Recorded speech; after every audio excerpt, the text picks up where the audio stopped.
no one wanted to buy products made in Germany anymore. All German imports carried the trademark label German Reich Registered Design. The German toys had a trademark, DRGM, which was Deutsch Reich Gebrosch Muster. In Britain, the kids used to call that dirty, rotten German make.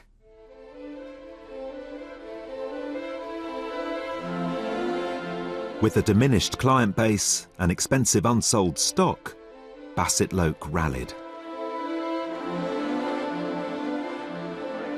Moving production to a new British factory, he would have to expand into a wider market beyond the very rich. By the 1920s, Basset-Lowke was having the sort of trains that were being made in Germany, were being made here in Britain, very proud to put in his catalogue, British made. And he had to go downscale to smaller models, which needed less space and which were capable of being housed in the smaller houses which were being built. In the 1920s, as the economy began to pick up again, Basset-Lowke's smaller-sized models put him back on track. Over the previous 20 years, he had popularised the idea of model railways, but this was still a very expensive hobby which only the affluent could afford.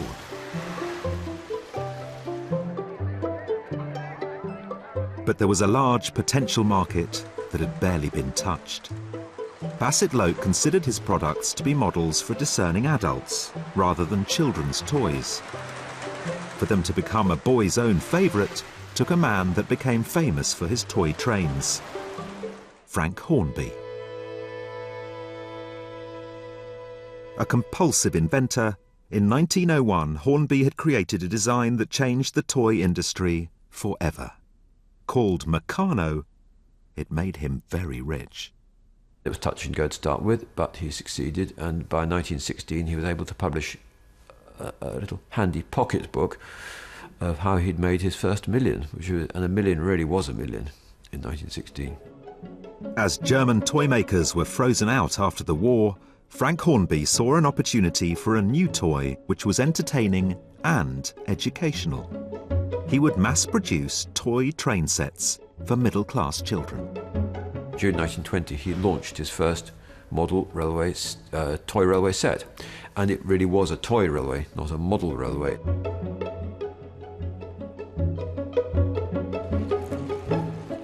One of his bylines, I think, was "British toys for British boys," which is fairly naked and jingoistic. Hornby's new trains were a far cry from Basset-Lowke's detailed models. Hornby designed wonderful, ungainly-looking locomotives with tall chimneys, tall cabs, but embodying the nut and bolt principle, that you could take the whole thing to bits if you wished to.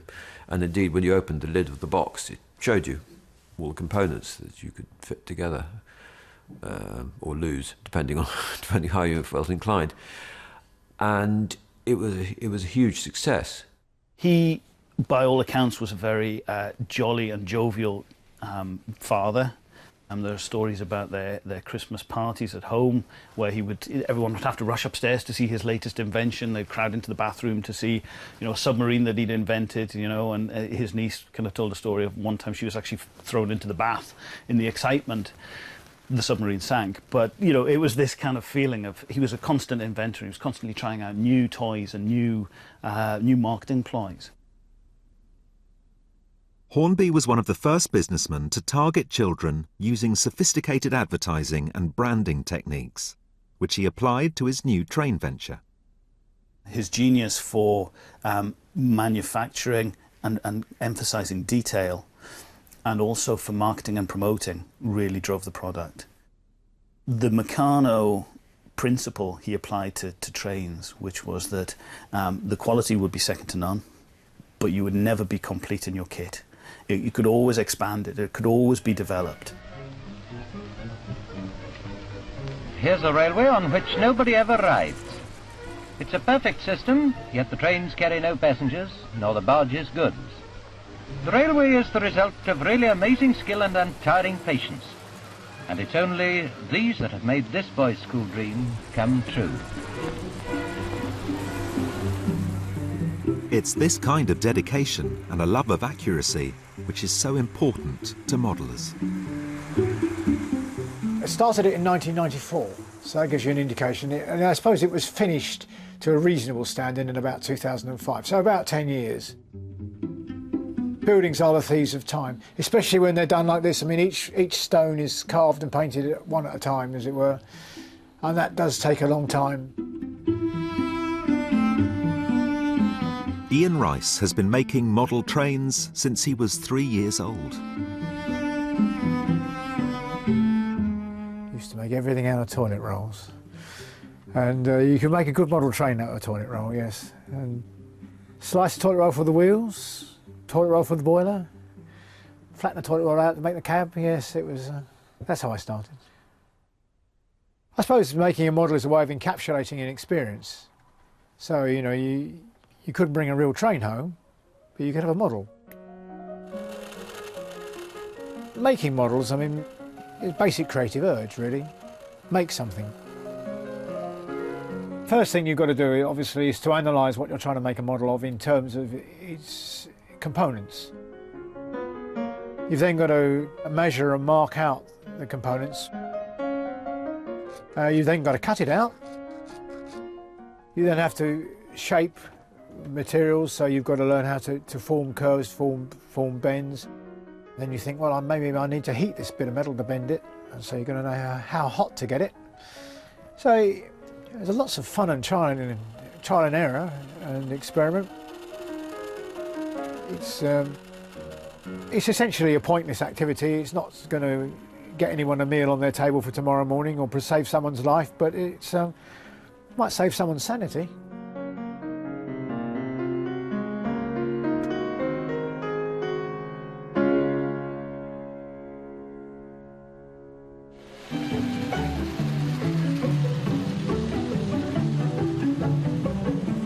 Escaping into the model universe wasn't just about the trains for Hornby boys of the 1930s.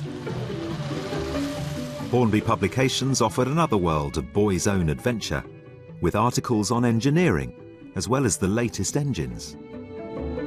From 1922 onwards, they always produced a Hornby book of trains, which was brilliant marketing because the front cover had a very dramatic picture of either a Great Western Castle-class engine, it always had a locomotive, or one of the big LMS Royal Scot classes in its crimson red, or beautiful-looking pictures. The artwork was fabulous. You looked at these books and you can imagine any kid thinking, I have got to have some of these things. I would love one of those, because they just look delightful.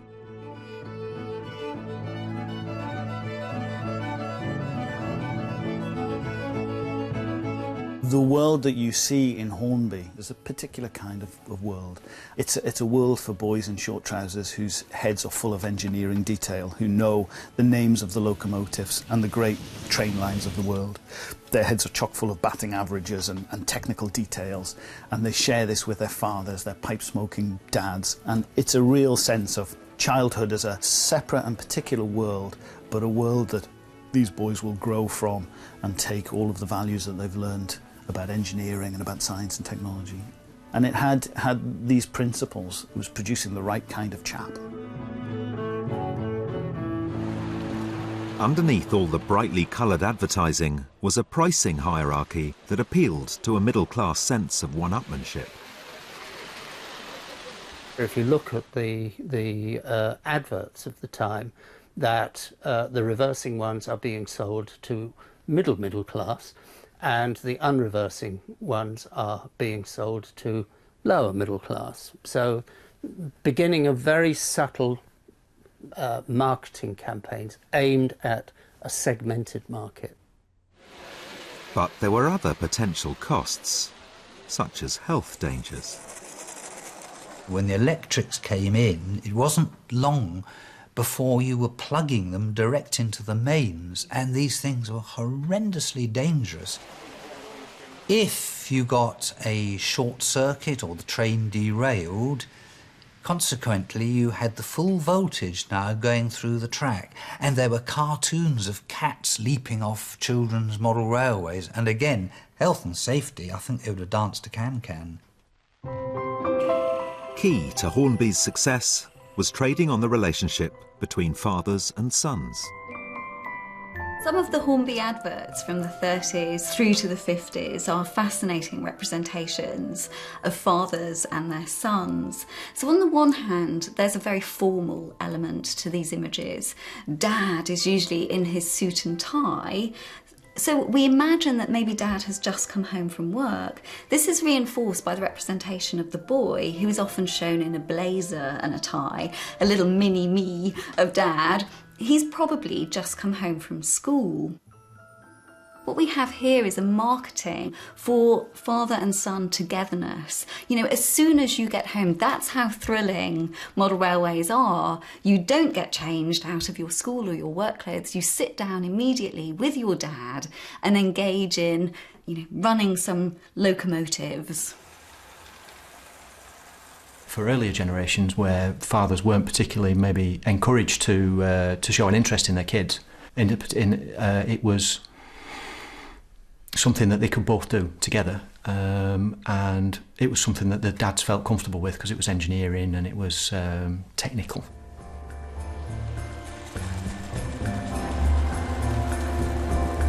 Hornby's toys arrived at a time of turmoil and change for the real railways. The First World War had taken its toll, and by 1923 the 100-plus railway companies had been merged into the Big Four. The Great Western, London, Midland and Scottish, Southern Railway and London and North Eastern Railways. Competition was fierce, and now they had cars to worry about too. Each company focused on branding to try and lure back upper and middle class passengers. New and ever more powerful engines were designed. Colours and liveries were freshly painted. The railways had never been so glamorous for modellers. Because they were competing with each other, were extraordinarily good at what we'd now probably call branding or marketing or even public relations. I mean, those weren't terms that were used at the time, but the railway companies were painting their engines and their rolling stock and their stations in distinctive liveries because they wanted to mark out their services, their trains from those of the competition. The railway companies commissioned contemporary artists to produce iconic posters promoting their destinations as fashionable, even exotic. Great Western is the most popular railway by quite a lot, but then it went to the most romantic places for British people in the 20s and 30s. It went to Cornwall, Devon and Somerset. So therefore they had the best posters, they had great colours, and that's what we all bought. I mean, we all bought the advertising. Britain's latest streamlined locomotive makes its bow as it starts its first test run from London to Newcastle. Though everything about it is still very hush-hush, its perfect streamlining seems to radiate power and speed. But best of all for railway modellers, the train companies were trying to capture the public imagination by setting new speed records. Trains were getting faster and faster.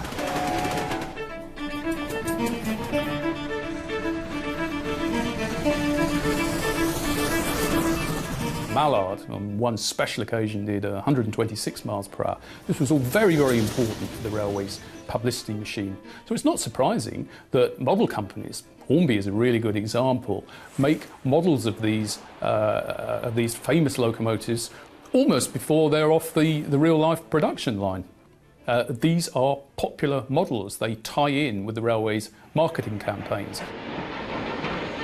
It was on Mallard, one of the LNER's streamlined Pacifics, that driver Duddington set up a speed record that has never been beaten. Today, on the same... The engine drivers were the astronauts of their day. They were household names. They were interviewed on newsreels, in the newspapers, things like that. And he recalls with some excitement how her speed mounted from 90 to 100, 110, 120, 125, and finally 126 thrilling miles an hour. They were breaking the barriers for speed. You know, at a time when cars, the few cars that were around, travelled at 10 or 15 mile an hour. This engine was travelling at more than 2 miles